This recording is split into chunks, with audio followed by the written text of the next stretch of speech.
I do love process. That's like a huge part of my art. I love the entire process. I love getting into the studio, somehow getting into the whole mode and mood and trying to forget about everything else that's going on, that's obligations and family and bills and everything. And that's tough because you don't want to forget about all that. You have to, but you have to set it aside and just focus on the art and really get into that paper or canvas or whatever you're going to start with.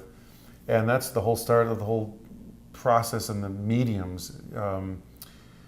I used to, in art school, be very uptight. I actually liked it. I liked the pencil drawing classes and everything, and having everything nice and sharp and neat, and clearing the little brush and whisk everything away, and just get right on there. And sometimes a paper towel under your hand to make sure you're not getting grease on there or sweat or whatever, little marks.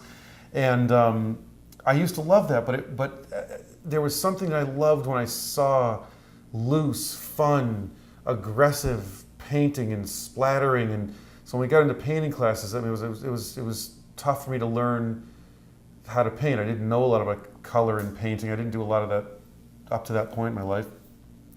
And once I got into that medium and learned more about what colors we're doing and color theory and what to do with that liquidy paint that's just in a tube. You got blue and red and green. Like, how do you put this all together to make something look like something, So once you understand what's happening with those paints, it just makes it that much more approachable and not necessarily easy, but welcoming or something. So that got me into the whole like chemistry of things, like the mediums, and I started to loosen up a lot.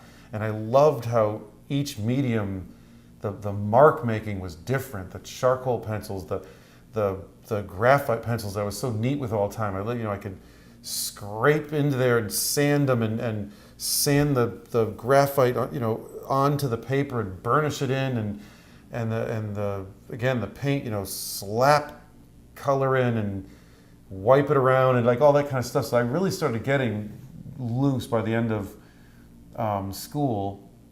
And that's how I wanted to paint. It was just much more fun, much more freeing, and much more real. It was just real to me because it's art making. It's emotional. So that whole process became just the way I paint.